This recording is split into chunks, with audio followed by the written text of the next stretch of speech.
Hello అందరికీ welcome back. Curries in 10 minutes అనే సిరీస్తో మేము ముందుకు రాబోతున్నాను. న్యూట్రిషన్ అండ్ టేస్ట్లో ఏమాత్రం కాంప్రమైజ్ కాకుండా ఇంగ్రీడియంట్స్ అన్నీ రెడీగా ఉంటే 10 నిమిషాల్లో ఈ వెజ్ కర్రీస్ రెడీ అయిపోతాయండి. 7 డేస్కి 7 వెజ్ కర్రీస్తో మేము ముందుకు రాబోతున్నాను. బిజీ మార్నింగ్స్కి చాలా హెల్ప్ఫుల్ అవే కర్రీస్ ఇవి.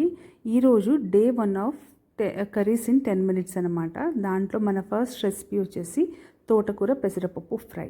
చెప్పాను కదా 10 నిమిషాల్లో రెడీ అయిపోతుంది. అంతే న్యూట్రిషియస్, అంతే టేస్టీగా కూడా ఉంటుంది. టేస్ట్లో ఏమాత్రం కాంప్రమైజ్ అయ్యేదే లేదండోయ్. సో దీనికోసం ముందుగా మనము ఒక కడాయి పెట్టుకుని దాంట్లో ఒక 1.5 స్పూన్స్ ఆయిల్ యాడ్ చేసుకోండి. ఆయిల్ ఏమి ఎక్కువ పట్టదు. ఆయిల్లో ఒక 1/2 స్పూన్ జీలకర్ర వేసుకుని అది చిట్లాక 1 స్పూను శనగపప్పు అలాగే 1 స్పూను మినపప్పు కూడా యాడ్ చేసేసుకుని వీటిని కొంచెం దూరగా ఫ్రై అవ్వనివ్వండి. చూసారా, చక్కగా అలా ఫ్రై చేసుకున్నాక వీటిలో ఏం చేస్తానంటే నేను ముందు రోజు నైటే వెల్లుల్లి రెబ్బలు ఒలిచి పెట్టుకుంటాను అనమాట ఇలాంటి వాటి కోసం. సో అలా ఒక గుప్పెడు వెల్లుల్లిపాయ రెబ్బలు మీరు కూడా అవసరమైతే ముందు రోజు ఒలిచి పెట్టేసుకోండి, లేకపోతే దంచి కూడా వేసుకోవచ్చు.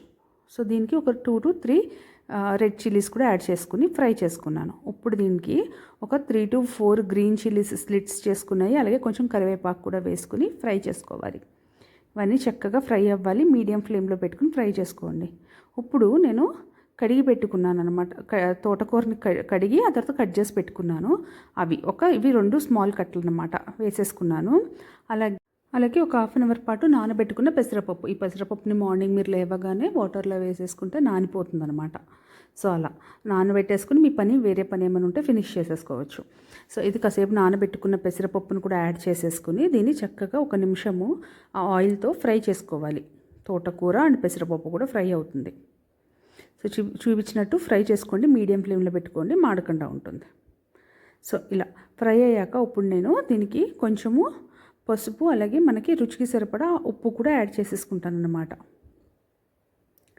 చూసారా, పసుపు అలాగే 1 స్పూను ఉప్పు యాడ్ చేసుకుంటున్నాను. ఆకుకూరలో దేనికన్నా కొంచెం ఉప్పు అనేది తక్కువ పడుతుంది, ఎందుకంటే ఆకుకూర మగ్గి తక్కువ అవుతుంది కదా క్వాంటిటీ కూడా. అలాగే గ్రీన్ లీఫీ వెజిటేబుల్స్లో కొంచెం సాల్ట్ కూడా ఉంటుందన్నమాట, సాల్టీగా ఉంటాయి కొంచెం. సో అలా ఫ్రై చేసేసుకుంటే చక్కగా వీటికి కూడా ఒకసారి పట్టాలన్నమాట. ఇప్పుడు ఒక ప్లేట్ క్లోజ్ చేసేసుకుని దాని మీద ఒక 1/2 గ్లాస్ వాటర్ అన్నది వేసుకుంటాను. ఇలా ఫ్రై నా ప్రీవియస్ వీడియోలో కూడా చూపించాను కదా, ఏదైనా కర్రీస్ వాటర్ లేకుండా ఫ్రైస్ ఏమైనా చేసుకోవాలంటే అలా వాటర్ పోసుకుంటే మాడకుండా ఉంటాయి.